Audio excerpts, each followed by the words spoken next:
প্রিয় দর্শক, জানিয়ে দেব আমাদের হাতে থাকা সর্বশেষ আপডেট আন্তর্জাতিক বাংলা খবর। চ্যানেলটি সাবস্ক্রাইব করে আমাদের সাথেই থাকুন। ইরান যুদ্ধে আমিরাতকে যেভাবে সামরিক সহায়তা দিয়েছিল ইসরায়েল। ইরান যুদ্ধের প্রভাবে পার্শ্ববর্তী দেশগুলোর মধ্যে সবচেয়ে বেশি ক্ষতির মাসুল গুনতে হয়েছে সংযুক্ত আরব আমিরাতকে। প্রায় 40 দিনের রক্তক্ষয়ী যুদ্ধে যুক্তরাষ্ট্র ও ইসরায়েলের হামলার পাল্টা হামলা চালানো হয়েছে মধ্যপ্রাচ্যের এই গুরুত্বপূর্ণ দেশটিতেও। তবে যুদ্ধের সময় দেশটিকে আয়রন বিম লেজার প্রতিরক্ষা ব্যবস্থা সহ বেশ কিছু অত্যাধুনিক অস্ত্র সরবরাহ করেছে ইসরায়েল। দ্য ফিনান্সিয়াল টাইমসের বরাতে এক প্রতিবেদনে এ তথ্য জানিয়েছে ইসরায়েল টাইমস। সংশ্লিষ্ট সূত্র জানায়, আমিরাতের ড্রোন ও ক্ষেপণাস্ত্র হামলা মোকাবেলায় সহায়তার অংশ হিসাবে ইসরায়েল তাদের এই অত্যাধুনিক প্রযুক্তি পাঠিয়েছে। স্বল্প পাল্লার রকেট ও ড্রোন ধ্বংস করতে সক্ষম এই লেজার ব্যবস্থাটি 2025 সালের ডিসেম্বরে প্রথম মোতায়েন করেছিল ইসরায়েল। এছাড়া ড্রোন শনাক্ত করার জন্য 20 কিলোমিটার পাল্লার উন্নত স্পেকট্রো সার্ভেইলেন্স সিস্টেমও আমিরাতকে দেওয়া হয়েছে। এর আগে মার্কিন সংবাদ মাধ্যম অ্যাক্সিওস জানিয়েছিল, ইসরায়েল আমিরাতে তাদের বিখ্যাত আয়রন ডোম প্রতিরক্ষা ব্যবস্থাও পাঠিয়েছে। প্রধানমন্ত্রী বেঞ্জামিন নেতানিয়াহুর নির্দেশে ব্যাটারি ও ইন্টারসেপ্টর সহ বেশ কিছু প্রশিক্ষিত সেনাও সেখানে মোতায়েন করা হয়েছে। ফিনান্সিয়াল টাইমসের তথ্য অনুযায়ী আমিরাতের মাটিতে ইসরায়েলি সেনার সংখ্যা একেবারে কম নয়। যুদ্ধের সময় ইসরায়েল আমিরাতকে নিয়মিত রিয়েল টাইম গোয়েন্দা তথ্য দিয়েও সহায়তা করেছে। গত ফেব্রুয়ারিতে যুক্তরাষ্ট্র ও ইসরায়েল ইরানে বোমাবর্ষণ শুরু করলে তেহরানও পাল্টা রকেট ও ড্রোন হামলা চালায়। এ সময় ইরানের বড় লক্ষ্যবস্তু ছিল সংযুক্ত আরব আমিরাত। দেশটির ওপর প্রায় 550টি ব্যালিস্টিক ক্ষেপণাস্ত্র এবং 2200টিরও বেশি ড্রোন হামলা চালানো হয়েছে। যদিও এর অধিকাংশই প্রতিহত করা হয়েছে, তবে ধ্বংসাবশেষের আঘাতে আবুধাবি ও দুবাইয়ের বুর্জ আল আরব, পাম জুমেইরা ও দুবাই বিমানবন্দরের মতো গুরুত্বপূর্ণ স্থাপনাগুলো ক্ষতিগ্রস্ত হয়েছে। 2020 সালে যুক্তরাষ্ট্রের মধ্যস্থতায় সম্পর্ক স্বাভাবিক হওয়ার পর থেকে ইসরায়েল ও আমিরাতের মধ্যে সামরিক ও কৌশলগত ঘনিষ্ঠতা বেড়েছে। ইরান সরকারের দাবি, এই যুদ্ধে আমিরাত সরাসরি ইসরায়েল ও যুক্তরাষ্ট্রের পক্ষ নিয়ে কাজ করছে। গত মাসে যুক্তরাষ্ট্রের সঙ্গে ইরানের একটি অস্থায়ী যুদ্ধবিরতি চুক্তি হলেও এখনও পর্যন্ত বড় কোনো কূটনৈতিক সমাধান আসেনি।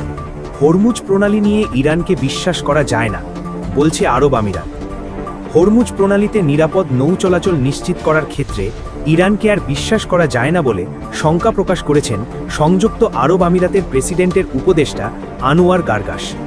শুক্রবার 1 মে সামাজিক যোগাযোগ মাধ্যম এক্সে দেওয়া এক পোস্টে তিনি এই মন্তব্য করেন। মিডল ইস্ট আইয়ের এক প্রতিবেদনে এই তথ্য উঠে এসেছে। আনোয়ার গার্গাস বলেন, পরবর্তী দেশগুলির ওপর ইরানের বিশ্বাসঘাতকতামূলক আগ্রাসনের পর হরমুজ প্রণালীতে নৌ চলাচলের নিরাপত্তা বা জাহাজ চলাচলের স্বাধীনতার বিষয়ে ইরানের কোনো একতরফা ব্যবস্থার ওপর বিশ্বাস রাখা যায় না। উপসাগরীয় দেশগুলির উদ্বেগের ওপর জোর দিয়ে তিনি আরও বলেন, হরমুজ প্রণালীতে নৌ চলাচলের স্বাধীনতার জন্য আন্তর্জাতিক আইন এবং যৌথ আন্তর্জাতিক ইচ্ছাশক্তিই প্রধান নিশ্চয়তা, ইরানের কোনো একতরফা পদক্ষেপ নয়। এদিকে কোনো শর্ত ছাড়াই অবিলম্বে হরমুজ প্রণালী পুনরায় খুলে দেওয়ার আহ্বান জানিয়েছে সংযুক্ত আরব আমিরাত।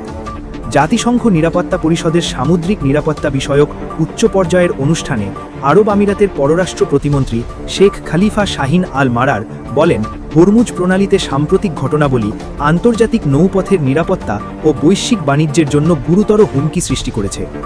বৈশ্বিক সামুদ্রিক নৌ চলাচলে অবৈধ হস্তক্ষেপের জন্য ইরানকে জবাবদিহি করার জন্য আন্তর্জাতিক সম্প্রদায়ের প্রতিও আরব আমিরাতের পররাষ্ট্র প্রতিমন্ত্রী আহ্বান জানান। যুক্তরাষ্ট্র এবং ইসরায়েলের হামলার জেরে ইরানের অবরোধের কারণে গত প্রায় 2 মাস ধরে গুরুত্বপূর্ণ এই নৌপথ কার্যত বন্ধ রয়েছে। এর মধ্যে মার্কিন নৌ অবরোধের কারণে পরিস্থিতি আরও অবনতি হয়েছে। এতে বিশ্বের 20% তেল ও গ্যাস সরবরাহ কার্যত বন্ধ হয়ে গেছে এবং বিশ্বব্যাপী জ্বালানির দাম বেড়েই চলেছে। সবশেষ জানিয়ে দেব, যুক্তরাষ্ট্রের যুদ্ধ জাহাজগুলো মার্কিন ঘাঁটির মতোই ছাই হবে, বললেন IRGC। ইরানের উপর পুনরায় কোনো ধরনের আগ্রাসন চালানো হলে মার্কিন যুদ্ধ জাহাজগুলো আঞ্চলিক মার্কিন ঘাঁটিগুলোর মতোই ভয়াবহ পরিণতির শিকার হবে বলে হুঁশিয়ারি দিয়েছে ইরানের বিশেষায়িত সামরিক বাহিনী ইসলামী বিপ্লবী গার্ড কোর বা IRGC।